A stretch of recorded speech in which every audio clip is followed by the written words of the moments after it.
বিসমিল্লাহির রহমানির রহিম। জি আলহামদুলিল্লাহ, আমি ফখর করছি না, তবে তাদেরকে আমি বলেছি যে এইভাবে আমার জন্য কথা বলবেন না, দোয়া করবেন আল্লাহ যেন অহংকারী না করেন, জাহান্নামী না করেন, বাঁচিয়ে রাখেন, কবুল করেন। এইভাবে আমাকে আমার জন্য দোয়া করবেন। আমি আপনাদের কাছেও দোয়ার অনুরোধ করব যে প্রশংসা করবেন না, দোয়া দিবেন আমার জন্য। ভুলগুলো পেলে যদি মনে করেন যে এটা ভুল, পার্সোনাল আমাকে বলবেন, ইনশাআল্লাহ আমি ক্ষমা নিয়ে নেব। আর যদি মনে করেন যে না এটা বলার প্রয়োজন নেই, সেটাও দোয়া করে করতে পারেন যে আল্লাহ সে ভুল করেছে তাকে ক্ষমা করুন। এটাই হচ্ছে মুমিনের বৈশিষ্ট্য। সুবহানাল্লাহি ওয়া বিহামদিহি সুবহানাল্লাহিল আযীম। হাদিসটা বলে আলোচনা গুটিয়ে ফেলবো। যে আয়াতগুলো পড়েছিলাম সেই আয়াতগুলো ব্যাখ্যা করার সময় সুযোগ হলো না, আমি দুঃখিত, ক্ষমার দৃষ্টিতে দেখবেন। হাদিসটা হচ্ছে আলকামা ইবনে ওয়াক্কাস রাহমাতুল্লাহ ইয়াকুলু সামিআতু উমর ইবনে আল-খাত্তাব রাদিয়াল্লাহু তাআলা আনহু আলাল মিম্বারি ক্বালা সামিআতু রাসূলুল্লাহ সাল্লাল্লাহু আলাইহি ওয়াসাল্লাম। অর্থাৎ আলকামা রাহমাতুল্লাহ আলাইহি তিনি বলছেন যে উমর ইবনে আল-খাত্তাব রাদিয়াল্লাহু তাআলা আনহুকে এই মিম্বারের উপরে বলতে শুনেছি যে উমর ইবনে আল-খাত্তাব রাদিয়াল্লাহু তাআলা আনহু মিম্বারিন ক্বালা সামিআতু রাসূলুল্লাহ সাল্লাল্লাহু আলাইহি ওয়াসাল্লাম। উমর ইবনে আল-খাত্তাব বলছেন রাসূল সাল্লাল্লাহু আলাইহি ওয়াসাল্লামকে আমি মিম্বারের উপরে বলতে শুনেছি যে ইন্নামাল আমালু বিন্নিয়াহ, প্রত্যেকটা কর্মের রেজাল্ট, ফলাফল আসে, এর বেনিফিট আসে তার অন্তরের সংকল্প, নিয়ত অনুপাতে। সুবহানাল্লাহ। অর্থাৎ আপনি যদি কাউকে 1 টাকা দান করেন, আপনি যদি একটা পাখিকে খাবার দেন, আপনি যদি একটা রাস্তার কুত্তাকে একটা বিস্কিট কিনে দেন, আপনি যদি তার এই শীতের সময় হয়তো ক্ষতি করবেন না, কিন্তু বাড়িতে পুষতে পারবেন না কুকুর। কিন্তু আবার কোনো মুসলমান যদি বাড়িতে কুকুর পুষে, সে জান্নাতে যাবে না, জান্নাতের সেন্টও পাবে না। তাকে মুসলিম এলাকা থেকে বাইরে রাখবেন, সেখানে খাবার দিবেন, পরিচর্যা দেখবেন। তাহলে আপনি যদি এইটা আল্লাহর সন্তুষ্টি অর্জনের জন্য করেন, আপনি যদি একটা মিসকিন ফকিরকে 10 টাকা দেন, একটা লোক সাইকেল নিয়ে যাচ্ছে, বোঝাতে উঠতে পারছে না, তাকে হেল্প করছেন, একটা লোক ভ্যান নিয়ে যাচ্ছে, আপনার শত্রু হলে তাকে ঠেলে দিচ্ছেন।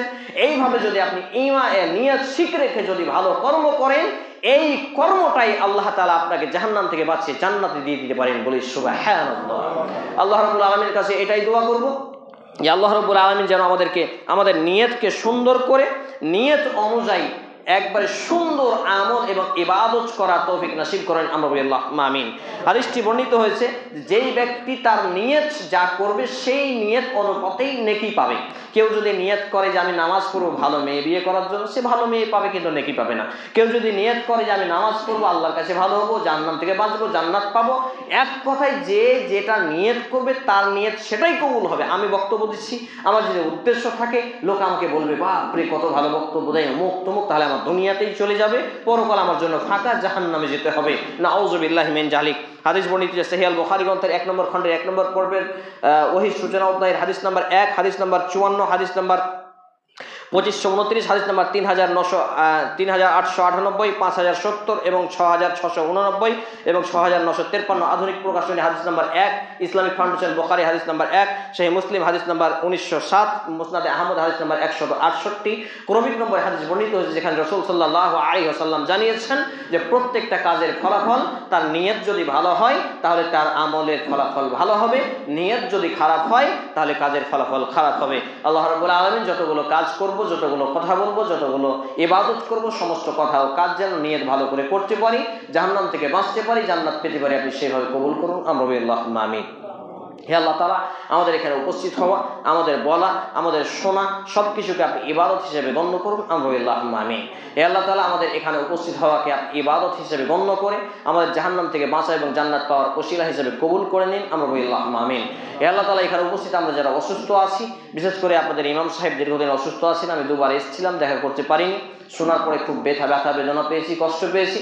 আল্লাহ রাব্বুল আলামিন তাকে সহ আমরা যে বা যারাই অসুস্থ রয়েছি সবাইকে শেফায়ে কামিলা আজিলা দান করুন। আমরা বলি আল্লাহুম্মা আমিন। হে আল্লাহ তাআলা, আমাদের যারা বাপ মা ভাই বোন আত্মীয় স্বজন মুসলিম হয়ে মৃত্যুবরণ করেছে, যে বা যারাই মুসলমান হয়ে মৃত্যুবরণ করেছে, আল্লাহ বিশেষ করে আমার মা এবং নানা নানি যারাই মুসলমান হয়ে মৃত্যুবরণ করেছে তাদের জীবনের ভুল ত্রুটি ক্ষমা করুন, তাদের কবরে শান্তির বিছানা বিছিয়ে দিন, তাদেরকে জান্নাতুল ফিরদাউস নসিব করুন। আমরা বলি আল্লাহুম্মা আমিন। এ দাবি, এ দোয়া, এ দরখাস্ত মহান আল্লাহ সুবহানাহু ওয়া তাআলার সামনে রেখে আমরা আমাদের আলোচনা এখানেই দিচ্ছি। সুবহানা রাব্বিকা রাব্বিল ইজ্জাতি আম্মা ইয়াসিফুন ওয়া সালামুন আলাল মুরসালিন ওয়া আখিরু দাওয়ানা আলহামদুলিল্লাহি রাব্বিল আলামিন। আসসালামু আলাইকুম ওয়া রাহমাতুল্লাহি ওয়া বারাকাতুহু। আমি করে দিচ্ছি। আলহামদুলিল্লাহি রাব্বিল আলামিন।